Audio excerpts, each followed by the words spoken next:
최근에 많은 분들이 너무 좋다고 추천하는 책이 있습니다. 인생 코치라는 책입니다. Jesus Life Coach, 예수님이 우리 인생의 코치가 된다 하는 내용입니다. 로리 베스 존스라는 사람이 쓴 책입니다. 이 책의 내용을 보면 1부는 초점을 맞춰라, 2부는 균형을 잡아라, 3부는 생산성 있는 삶을 살아라, 4부는 인생 성취의 목표를 가지고 살아라, 이렇게 되어 있습니다. 이 책의 핵심 내용은 코치가 하는 일이 얼마나 중요한가를 강조하는 내용입니다. 코치는 선수가 갖고 있는 모든 잠재적인 능력을 극대화시켜주는 사람이다라고 소개를 합니다. 특별히 예를 들면 박지성 선수 같은 경우, 물론 축구를 잘했지만 히딩크라는 코치, 감독을 만남으로 말미암아 그 능력이 극대화되어서 세계 최고의 명문 구단에서 유명한 선수로, 세계적인 선수로 활약을 할 수가 있었습니다. 만약에 박지성이 히딩크를 만나지 못했더라면 한국에서는 좀 알아주는 선수가 됐겠지만 세계적인 선수가 될 수 있었겠는가, 사람들은 그렇게 말을 합니다. 축구를 잘하려면 좋은 축구 코치를 만나야 합니다. 그런데 축구보다 더 중요하고 위대한 우리 인생을 잘 살려고 하면 인생의 코치가 필요하다는 것입니다. 일반 코치들은 그가 가지고 있는 어떤 부분의 능력을 극대화시켜서 탁월한 선수로 발전하게 해줍니다. 그런데 이게 일반 코치가 가지고 있는 목적이면서도 한계점입니다. 어떤 능력을 발전시켜서 축구를 잘하게 한다든지 달리기를 잘하게 한다든지 그거는 도와줄 수 있지만 인생 전체를 바꿔줄 수는 없는 것입니다.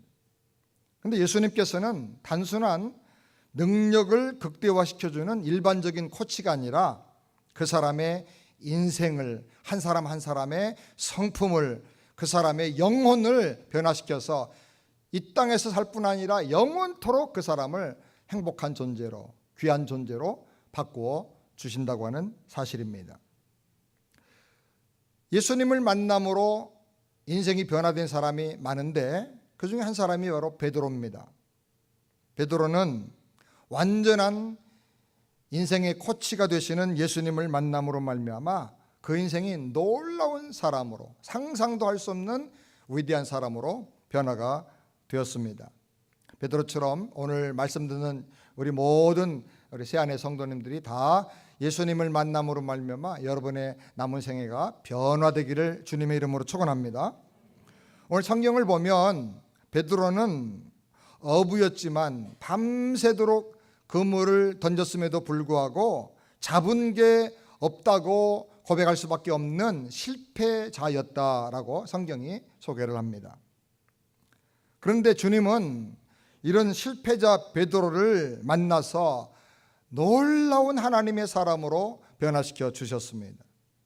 잡은 고기가 2배에 잠기게 되고 그물이 찢어질 만큼의 축복도 경험하게 하셨습니다. 그러나 더 위대한 사람을 낚는 어부가 되게 해 주셨습니다. 한 번의 설교로 5,000명 이상의 남자들이 회개하고 하나님께로 돌아오는 위대한 전도자가 되게 해 주셨습니다. 오늘 성경을 잘 보면 이 베드로가 구원의 하나님을 기뻐함으로 예수님을 통해서 받아 누리는 복이 최소한도 4가지 이상 되는 것을 우리가 발견하게 됩니다. 이 말씀을 생각하는 가운데 이 4가지 복을 우리 새안의 성도 여러분들도 다 빠짐없이 받으시게 되기를 주님의 이름으로 축원합니다. 첫 번째는 믿음 발견의 복입니다. 뭘 발견했어요? 믿음을 발견하는 것입니다. 믿음의 위력, 믿음의 생명력, 믿음의 엄청난 파괴력을 발견하는 것입니다. 우리가 오늘 성경을 잘 보면 우리가 잘 아는 말씀이지만 사실은 좀 깊이 좀 생각해 보면 놀라운 말씀들이 계속 터져 나오는 것을 보게 됩니다. 4절 말씀 우리 볼까요? 깊은 데로 가서 그물을 내려 고기를 잡으라. 예수님 말씀입니다. 새벽녘에는 고기들이 수심 깊은 데서 다 얕은 데로 밤에 나와 있습니다. 이것은 누구나 다 아는 일반적인 상식입니다. 그런데 예수님은 정반대로 깊은 곳에 그물을 던지라고 말씀을 하셨습니다. 왜 이렇게 말씀하셨나? 성경에만 이런 말씀이 나오는 게 아니라 우리가 예수를 믿고 신앙생활 하다 보면 우리 삶의 구석구석에서 예수님께서 상식과 정반대가 되는 그런 말씀을 우리에게 주실 때가 많습니다. 우리 상식과 다르고요, 계산으로는 답이 안 나오는데 주님은 믿음으로 그렇게 하라고 하십니다. 왜 이런 말씀을 주실까? 그것은 주님께서 살아계신 하나님이시고 전능하신 하나님이신 것을 체험하는 영적인 기회가 되라는 것입니다. 만약에 항상 상식적인 말만 하시고 계산에 맞아 떨어지는 말만 하신다고 하면 우리가 어디서 무슨 신앙의 체험을 하고 어디서 우리 믿음이 성장이 될 수가 있겠습니까? 여러분, 상식과 좀 다르고 내 생각과 내 계산과 좀 다른 주님의 말씀이 나에게 주어질 때, 그때가 신비한 영적인 체험을 하라고 주님께서 은혜를 준비하신 순간인 것을 믿으시기 바랍니다. 5절 말씀을 우리 다 같이 함께 보겠습니다. 시몬이 대답하되 선생님이여, 우리들이 밤이 맞도록 수고를 하였을 때 얻은 것이 없지만은 말씀에 의지하여 내가 그물을 내리리다. 갈릴리 호수는 태평양 바다처럼 큰 바다가 아닙니다. 그래서 밤새 그물을 내렸다면 여기저기 아마 그물 안 내려본 것이 거의 없었을 것입니다. 그렇게 밤새도록 수고했습니다. 그런데 결론은 잡은 게 없다는 겁니다. 그러니 얼마나 피곤하고 얼마나 짜증이 났겠습니까? 그래서 이제 그물을 씻어서 정리하고 집으로 돌아가려고 하는 바로 그 순간입니다. 그런데 그때 주님께서 깊은 곳으로 가서 그물을 내리라고 말씀을 하십니다. 그런데 그 순간에 베드로가 말합니다. 말씀에 의지해서, 밤새도록 잡은 건 없지만은 말씀에 내가 의지해서 그물을 내리겠습니다. 참 놀라운 믿음의 행동이지요. 어떻게 이런 믿음의 행동을 할 수가 있을까? 바꿔서 보면 왜 우리는 말씀을 그렇게 많이 들었는데, 그렇게 오랫동안 교회를 다녔는데 이런 믿음의 고백이 우리 인생에 과연 몇 번이나 있었는가? 왜 우리는 그런 믿음의 고백을 할 수 없는가? 믿음이라고 하는 것은 저절로 생기는 게 아니라 말씀을 듣고 순종할 때 그 위력이 나타나는 것입니다. 그럼 우리가 말씀을 듣는데 어떤 말씀을 들어야 합니까? 로마서에 보면 들음은 곧 그리스도의 말씀이라. 그냥 말씀이 아니라 그리스도에 관한 말씀, 그리스도 예수님이 하시는 말씀, 다른 말로 말하면 복음의 말씀을 들을 때 믿음이 생긴다는 거예요. 정확한 복음의 말씀을 듣고 하나님의 사건을 경험할 때 강력한 믿음의 그 능력을, 위력을 우리가 경험할 수가 있게 되는 것입니다. 우리가 성경을 보면 베드로는 이날 예수님을 처음 만난 게 아니었습니다. 요한복음 1장 29절을 우리 함께 읽어보실까요? 요한이 예수께서 자기에게 나오심을 보고 가로되 보라, 세상 죄를 지고 가는 하나님의 어린 양이로다. 예수님보다 수개월 먼저 등장한 세례 요한이 예수님의 사역을 준비하는 역할을 하는데, 요한이 말하기를 예수님은 세상의 모든 죄를 지고 가는 하나님의 어린 양이라는 거예요. 세상의 모든 죄를 대신 담당하고 피 흘려 죽음으로 그 죄를 사하받게 하는 그런 하나님의 희생의 제물로 예수님이 오셨다고 세례 요한이 증거합니다. 뿐만 아니라 요한복음 1장 33절부터 34절을 다 같이 보겠습니다. 나도 그를 알지 못했으나 나를 보내어 물로 세례를 주라 하신 그 이가 나에게 말씀하시되 성령이 내려서 누구 위에든지 머무는 것을 보거든 그가 곧 성령으로 세례를 주는 이인 줄 알라 하셨기에 내가 보고 그가 하나님의 아들이심을 증거하였노라. 요한은 한 걸음 더 나가서 예수님이 성령으로 세례를 주는 분이다, 성령으로 세례를 주는, 그래서 사람을 거듭나게 하고 변화되게 하는 바로 그 하나님의 아들이시다라고 증거를 한 거예요. 요한복음 1장 40절도 우리 함께 보겠습니다. 요한의 말을 듣고 예수를 쫓는 두 사람 중에 하나는 시몬 베드로 형제 안드레라. 그가 먼저 자기 형제 시몬을 찾아 말하되 우리가 메시아를 만났다 하고 데리고 예수께로 오니 예수께서 보시고 가라사대 내가 요한의 아들 시몬이니 장차 게바라 하리라 하시니라. 요한이 이렇게 예수님에 대해서, 예수님의 구원 사역에 대해서, 예수님이 하나님의 아들이심에 대해서 가르치고 증거할 때 이 세례 요한을 따라다니던 제자들이 많이 있었어요. 근데 세례 요한이 자기 제자 중에 아주 특별한 수제자 몇 사람을 예수님을 소개하고 가르치면서 예수님의 제자로 보내게 됩니다. 세례 요한의 제자 중에 요한의 말을 듣고 복음을 배운 후에 예수님의 제자가 되어 주님을 따르는 사람들이 있었는데 그 중에 대표적인 사람이 누구예요? 베드로의 형제 안드레라고 성경은 말합니다. 이 안드레가 자기 스승인 세례 요한의 지도를 따라서 예수님의 제자가 된 후에 제일 먼저 한 일이 있어요. 그게 뭡니까? 자기 형제 베드로를 예수님께로 인도한 거예요.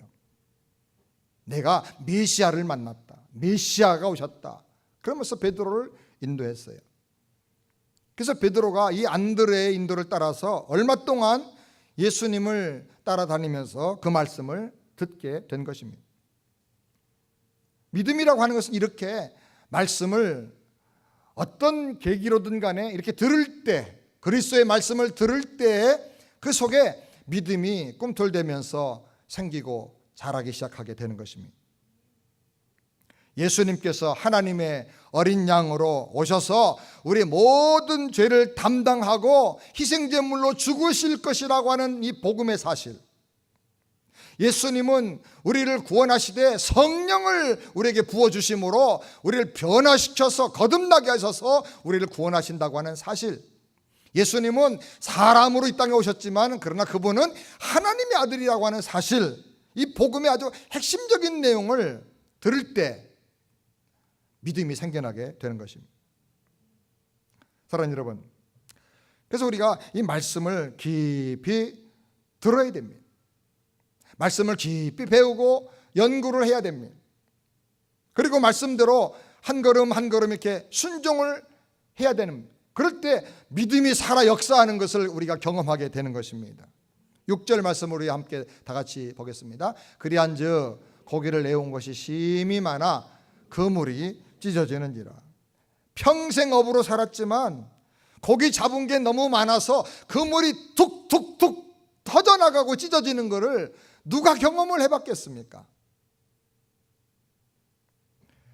말씀을 믿고 비록 적은 믿음이라도 순종하고 한 걸음씩 나갈 때 이렇게 놀라운 하나님의 기적의 역사가 나타나는 것을 믿으시기 바랍니다.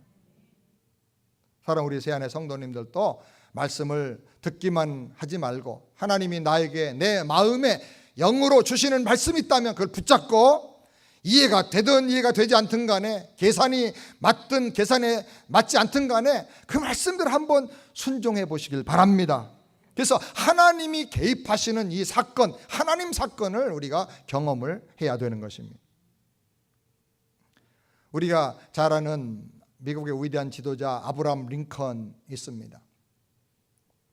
대통령으로, 위대한 리더로, 또 남북전쟁을 통해서 노예를 해방하고 미국을 통일한 위대한 대통령이죠. 그러나 이분이 초등학교 1학년밖에 다니지를 않았습니다. 그는 공부를 못했지만 가난했지만 열심히 노력하고 공부해서 셰익스피어 전집을 다 줄줄이 다 외웠다 그래요. 그래서 전문가 수준으로 평론을 할 수 있을 만큼 아주 굉장히 깊이 그 문학을 연구했다고 합니다. 그리고 가장 중요한 것은 어머니가 물려준 성경을 깊이 읽고 탐독하면서 성경을 연구했는데, 그분이 강의하는 성경 강의는 웬만한 목사님 수준을 능가하고 그분은 신학자들하고도 토론할 수 있을 만큼 아주 성경의 복음 내용에 아주 깊이 들어갔다 그래요. 링컨은 자기 인생에 4가지 큰 목표를 정하고 살았는데, 첫째는 나는 평생 열심히 공부하겠다. 다른 공부도 하지만 특별히 성경을 열심히 공부하겠다 하고 목표를 정했어요. 두 번째로 나는 평생 열심히 일하겠다. 공부해서 지식 가지고 머리만 알고 깨닫고 사는 게 아니라 일하는 사람 되겠다. 열심히 일해서 뭔가 생산하는 사람 되겠다. 세 번째는 나는 평생 겸손히 기도하겠다. 그리고 나는 평생 사람들을 도와주면서 살겠다. 그는 말씀을 깊이 배우고 연구하는 가운데 굉장한 믿음을 갖게 되고 어떤 어려움도 다 이겨낼 수 있는 불굴의 신앙을 가지고 위대한 미국의 지도자가 될 수 있었던 것입니다. 사랑하는 여러분, 하나님의 말씀을 듣고 깊이 묵상하면서 하나님 사건을 여러분 생애 동안에 경험하게 되기를 바랍니다. 혹시 병들고 아파서 신음하고 계십니까? 사업이 힘들고 어려워서 낙심하고 있습니까? 사람에게 배신당하고 상처를 받아서 너무나 고통스럽습니까? 원인 모를 걱정과 근심이 마음을 지배하고 있습니까? 하나님을 경험하는 믿음의 기회로 만드시기를 바랍니다. 고난은요, 하나님이 찾아오시는 신방의 기회예요. 고난은 하나님의 신방이에요. 보통 때는 내가 모든 걸 다 할 수 있다고 나를 믿고 자신만만하게 살기 때문에 하나님이 오시는 소리, 하나님이 말씀하는 그 음성을 들을 수가 없어요. 그러나 고난당할 때는 하나님의 음성이 확성기에 대고 말씀하는 것처럼 크게 우리 영혼에 들려오게 되는 것입니다. 고난의 때 하나님을 만나시길 바랍니다. 성경에 보면 사도 바울도 복음을 들었습니다. 그는 핍박자의 위치에서 스데반을 죽이고 돌 던져 순교하게 하는 아주 결정적인 주동자였습니다. 스데반은 죽을 때 복음을 전합니다. 하나님의 나라에 대해서 말하고 예수님께서 구약에 약속한 인자로 구원을 완성하신 분인 것을 다 증거합니다. 복음을 들었어요. 그러나 그때는 믿어지지가 않았어요. 그때는 비판하고 이 스데반을 핍박하고 돌로 쳐 죽이도록 선동을 했습니다. 그런데 다메섹으로 가는 그 길 도상에서 그는 하나님을 경험하게 됩니다.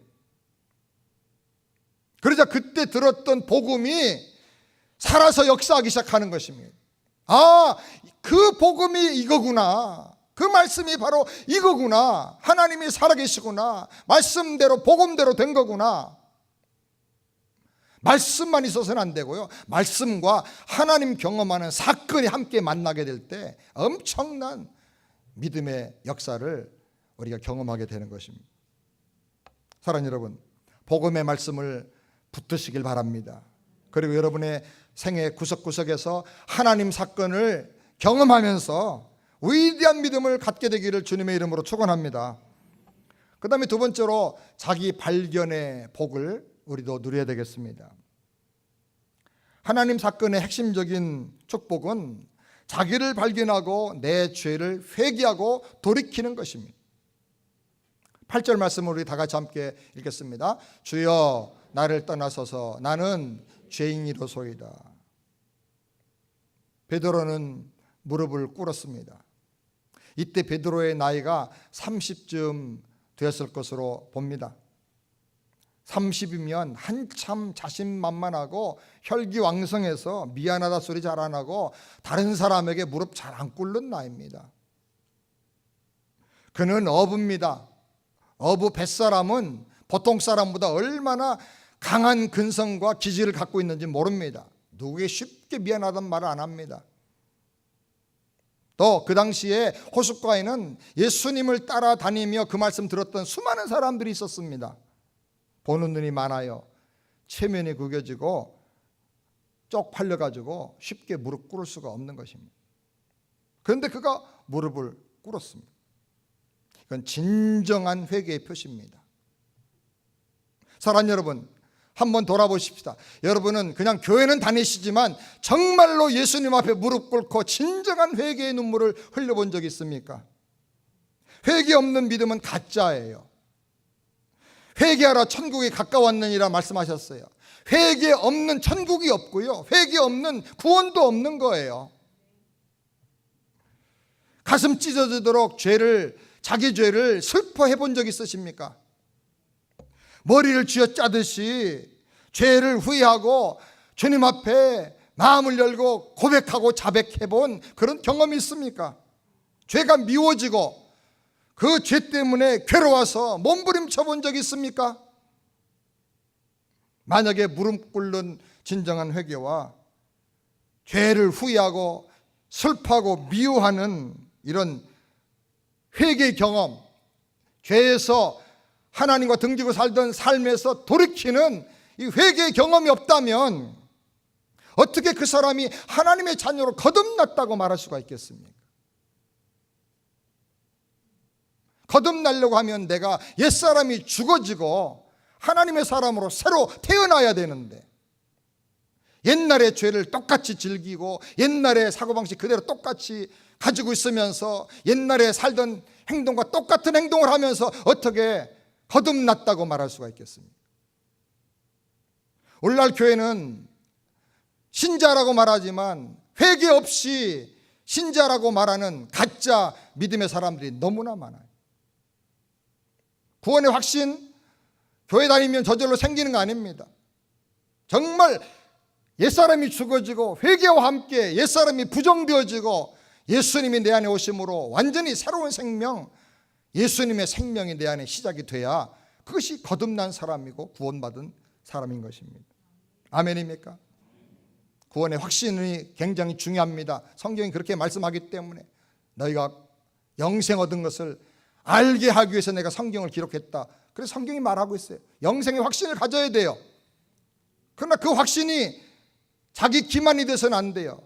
회개도 안 하고 거듭나지도 않고 변화되지도 않았는데 그냥 교회 다니고 직분이 있기 때문에 나는 구원받았다, 이렇게 하면 스스로 자기를 속는 것입니다.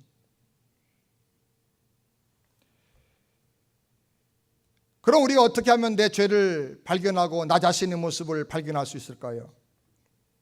두 가지 길인데, 하나는 율법의 말씀 앞에 서는 것입니다. 그리고 또 하나는 예수 그리스도, 율법의 완성이신 예수 그리스도의 십자가 앞에 서는 것입니다.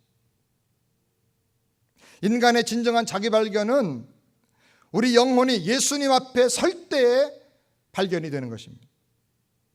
예수님은 본래 하나님 영광의 본체가 되십니다. 그분은 이 땅에 오셔서 죽으실 이유가 없습니다. 그런데 그분이 세상에 오셔서 십자가를 지고 피 흘려 저주받아 죽으셨습니다.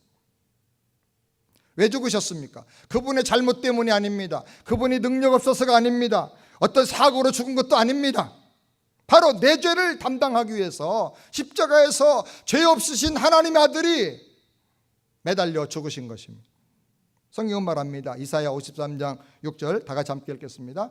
우리는 다 양 같아서 그릇 행하여 각기 제 길로 갔거늘 여호와께서는 우리 무리의 죄악을 그에게 담당시키셨도다. 그가 찔림은 우리 허물을 인함이고 그가 채찍에 맞음으로 우리가 나음을 받게 하기 위해서 그분이 십자가에 달리신 것입니다. 십자가에 달려 저주받으신 예수님은 바로 나를 위해서 나 대신 죽으신 거예요.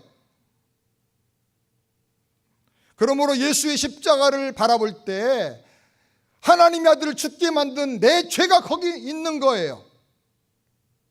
어떻게 의로우신 예수님이 십자가에서 그 형벌과 저주를 받으셨나? 바로 나 때문입니다. 바로 내 죄 때문입니다. 나를 살리고 나를 구원하기 위해서 내가 당해야 할 그 심판의 자리에 주님이 대신 서신 것입니다. 이것이 진정한 회개입니다. 이렇게 할 때 예수와 함께 십자가에서 나의 옛사람이 죽게 되는 거예요. 어떤 교회 정문에 이런 큰 팻말과 글귀가 있었다고 합니다. 우리는 십자가에 못 박히신 그리스도를 전합니다. 이 교회 다니는 교인들은 이 문구의 글귀를 너무나 자랑스럽게 생각을 했습니다. 그런데 얼마 지난 후에 어떤 사람들이 건의를 하기 시작했습니다. 십자가에 못 박히신이라는 문구가 너무나 강력하고 너무나 사람들에게 거부감을 주고 또 비참한 느낌을 주기 때문에 전도하려고 할 때 어려움이 많다는 겁니다. 그러니 그 문구를 빼자고 주장을 했습니다. 계속 주장을 하니까 팻말의 내용을 바꾸게 됐답니다. 우리는 그리스도를 전합니다. 십자가가 빠져버렸습니다. 그런데 얼마가 지난 후에 또 어떤 일련의 사람들이 그리스도란 말을 좀 바꿉시다. 교회는 그리스도만 전하는 게 아니라 우리 실생활에 필요한 지혜도 주고 축복도 주고 위로도 주고 치유도 주고 봉사도 하고 세상을 섬겨야 되는데 이런 다양한 주제들을 다루지 않고 그리스도만 얘기하니까 이게 너무 편협된 거 아닙니까? 그래서 오랫동안 토론하고 의논한 끝에 다뤄야 될 주제가 너무 많으니까 다 쓸 수 없으니까 그리스도란 단어도 빼자. 그렇게 결론을 내렸다고 합니다. 그래서 팻말에 더 큰 글씨로 우리는 전합니다 이렇게 써붙였어요. 그렇게 하고 시간이 수년이 지나갔습니다. 동네에서 그 교회를 바라보는 사람들은 저 교회는 전한다는데 도대체 뭘 전하는가? 교회를 다니는 사람들도 우리 교회는 도대체 뭘 전하는가? 다 잊어버리고 다 알 수가 없게 되었다고 합니다. 교회는 다양한 역할을 감당해야 되고 이 세상의 어떤 빛과 소망의 소금의 중추적인 기관이 되어야 합니다. 물론 교회에서 우리 자녀들을 교육하고 우리 가정이 상처를 입었을 때 치유가 되고 우리 삶이 하나님의 은혜와 축복들로 채워지고 이런 모든 다양한 사역을 해야 됩니다. 그런데 그 중심에는 우리를 위해서 피 흘려 죽으신 예수 그리스도의 십자가가 있어야 된다는 걸 우리가 꼭 기억을 해야 하는 것입니다. 예수의 십자가와 구원의 복음이 교회와 우리 신앙의 본질이에요. 여기서 생명을 얻지 못하면 교회가 존재할 이유가 없고 신자가 신자될 이유가 없는 것입니다.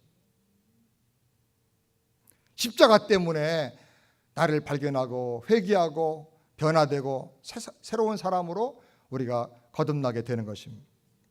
십자가를 통해서 진정한 자기 발견의 축복이 있기를 우리 주님의 이름으로 축원합니다. 그 다음에 세 번째로 행복 발견의 복입니다. 오늘 성경에 보면 정말 이상한 말씀들이 계속 나옵니다. 7절 우리 다 같이 한번 보실까요? 와서 도와달라 하니 저희가 와서 2배의 채움에 잠기게 되었더라. 얼마나 잡은 고기가 많길래 2배에 채웠는데 2배가 다 잠기게 됐어요. 정말 불가사의한 기적이 일어난 거예요.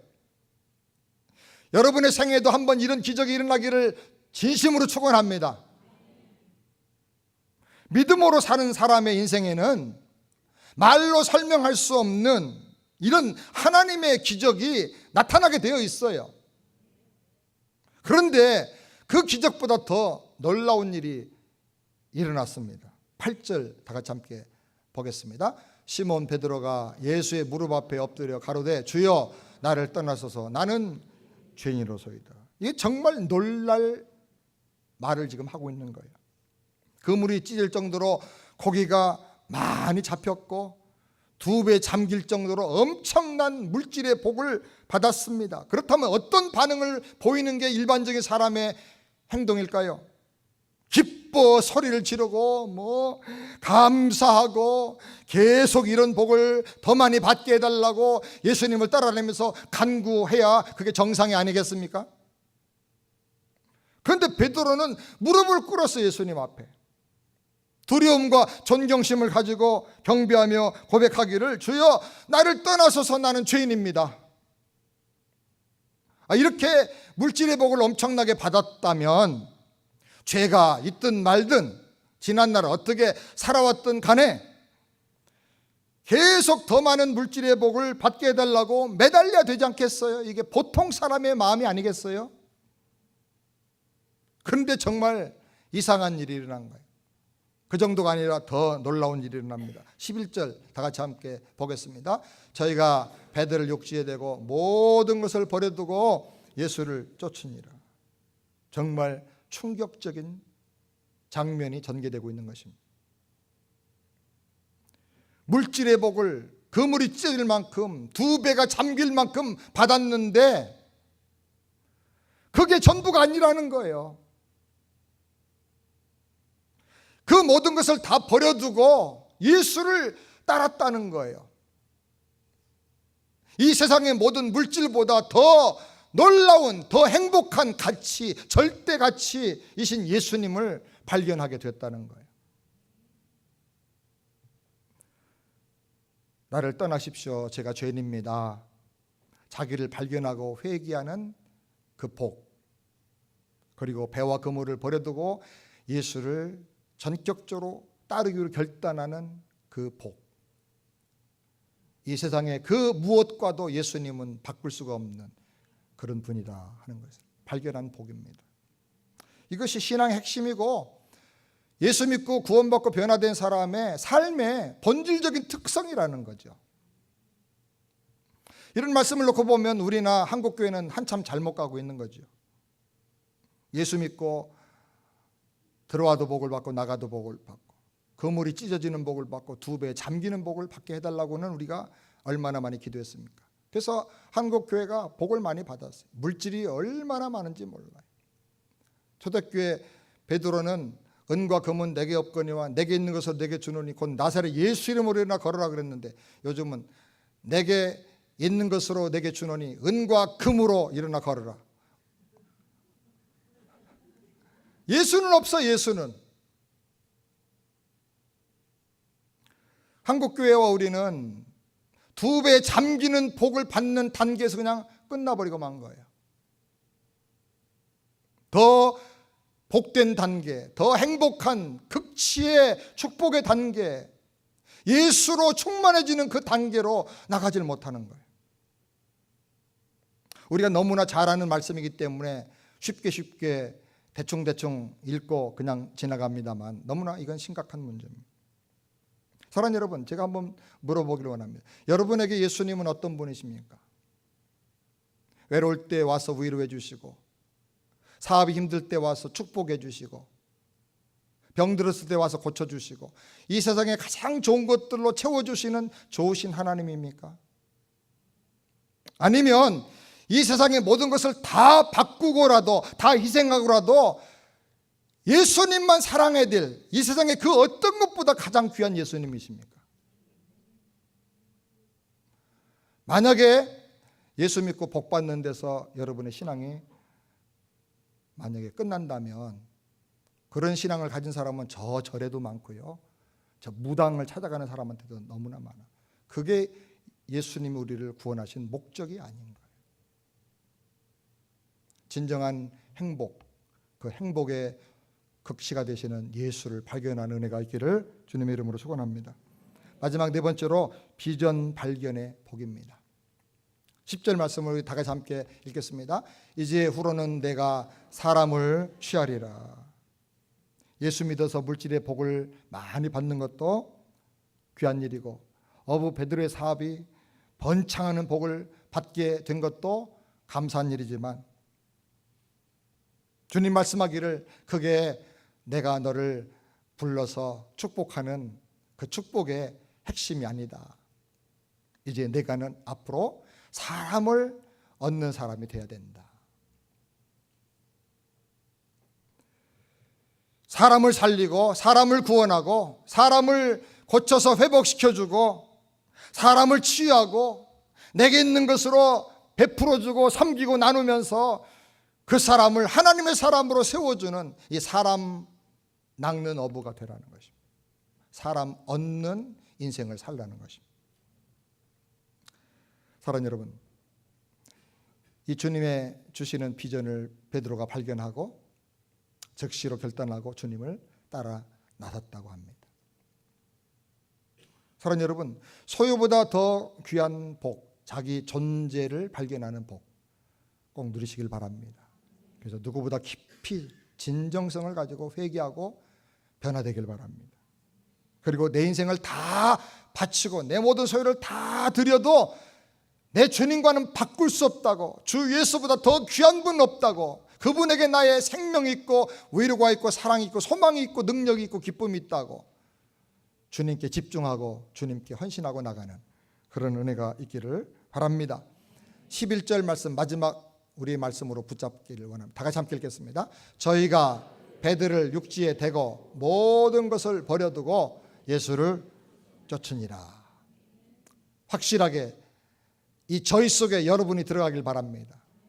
우리 모두가 들어가서 우리가 배들을 육지에 대고 모든 것을 다 버려두고라도 주님을 쫓아갈 수 있는 최고의 비전과 인생의 목표를 발견하고 승리하며 살게 되기를 주의 이름으로 축원합니다.